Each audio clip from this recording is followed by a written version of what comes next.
Tool बाजार YouTube channel, सबसे प्यारा सबसे अच्छा। लाइक शेयर और सब्सक्राइब कर दीजिएगा प्लीज। सर्दियों का दोपहर लगभग समाप्त हो चुकी है। अपूर्व जोर जोर से चलने लगे। नवाब टोला का प्रसिद्ध चौधरी मकान का दखल आज उन्हें लेना ही पड़ेगा। चौधरी लोग कर्ज में बीग गए थे और अपना मकान कंपनियों के पास गिरवी रख दिया था आज से बहुत साल पहले।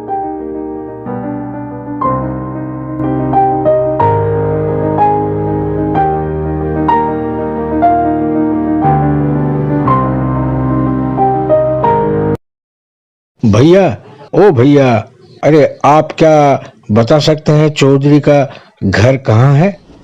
रास्ते में अपूर्व जिनको भी चौधरी लोगों के मकान के बारे में पूछ रहे थे, किसी ने भी उनका प्रश्न का उत्तर नहीं दिया और हैरान का नजरिया से अपूर्व को देखने लगा।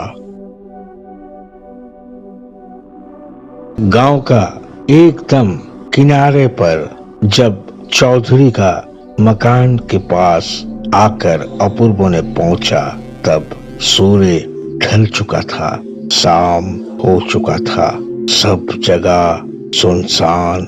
जब अपूर्व ने एकदम टूटा फूटा महल देखा तो उनका मन एकदम टूट गया और ये सोचकर अपूर्व ने हैरान हो गया था कि इस थोड़ी सी समय में किस तरह वो इस इतने बड़े टूटा फूटा मकान का कब्जा करेंगे।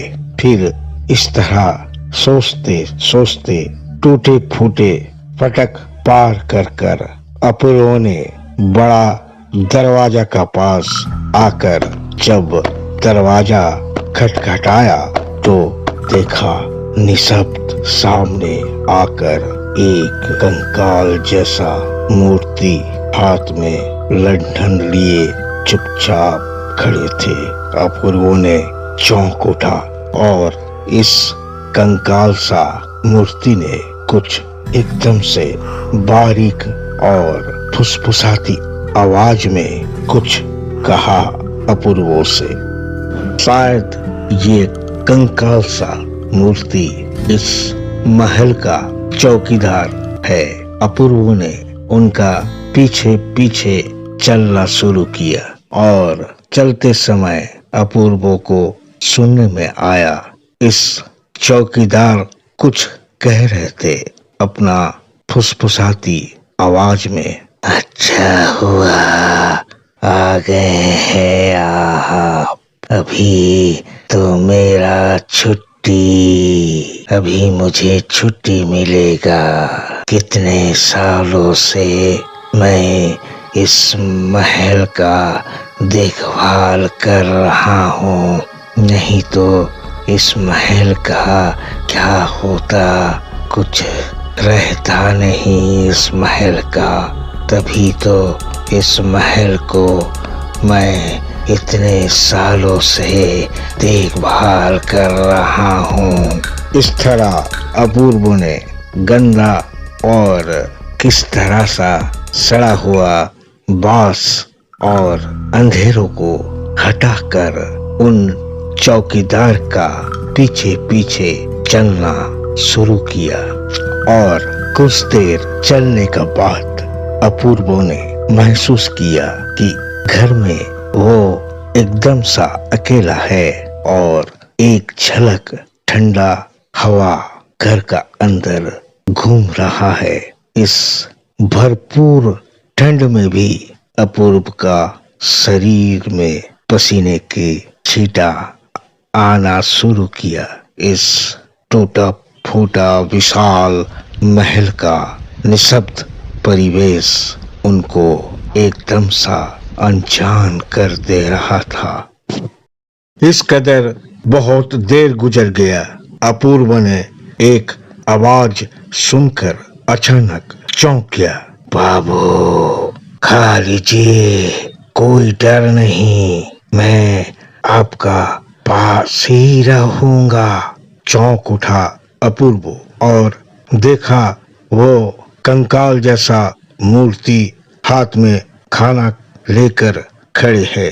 अपूर्व सोचा इस कदर इससे बातचीत करके अपना समय बिता लेगा और रात बिता देगा। आप इस घर में कितना दिन है? चौकीदार ने शायद इसी का ही इंतजार कर रहे थे। उन्होंने बोलना शुरू किया। कितना दिन क्या बोल रहे हैं बाबू? कितना साल, कितना युग बीत गया है। मैं यहाँ हूँ। 5 साल जब मेरा उम्र रहे उस वक्त मेरा पिताजी ने मुझे इस घर में लेके आए थे। कितना हिंसा, कितना झूठ, कितना षड्यंत्र, मैंने सब कुछ देखा। पर आज सब कुछ खत्म हो गया है और मैं था फूल बाबू का खास नौकर, उनका दाहिना हाथ। इस जमींदारी में कितने गुप्त बातें मुझे मालूम था और फूल बाबू को उनका बुरे भागीदारों से मैंने दो बार जिंदा बचाया और इसी कारण फूल बाबू का दूसरा भागीदारों ने मुझे एकदम से पसंद नहीं करता था। मेरा ऊपर उन लोगों का गुस्सा बहुत था। मुझे बहुत लालच दिखाए, बहुत डराया और बोले कि फूल बाबू का खत्मा कर दो, फूल बाबू का खराब कर दो, कुछ उनका सर्वनाश कर दो। उस वक्त फूल बाबू ने कलकत्ता में थे, पर मैं राजी नहीं हुआ क्योंकि फूल बाबू का साथ मैं कोई बेईमानी नहीं कर सकते थे।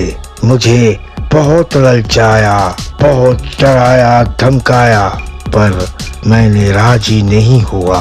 एक दिन अचानक फूल बाबू का भागीदारों ने मिलकर आकर मुझे जबरदस्ती बांधकर लेके गए एक गुप्त घरों में और मेरा ऊपर शुरू हो गया है अत्याचार। फिर भी मैंने फूल बाबू का कुछ खराब करने का सोचा भी नहीं था और राजी भी नहीं हुआ।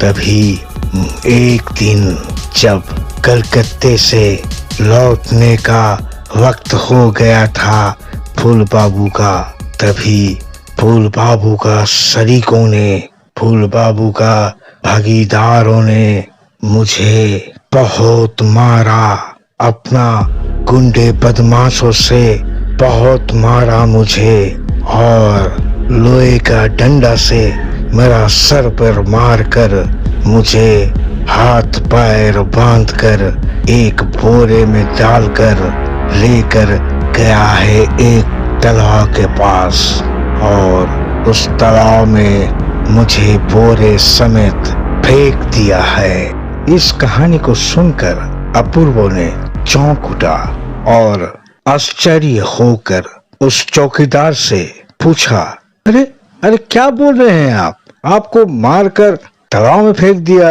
लेकिन अभी तो आप जिंदा है, फिर कैसे बच गया आप? अरे मैं क्या बाबू जिंदा हूँ, मैं तो कंकाल हो गया हूँ। क्या कंकाल हो गया? अरे कैसे?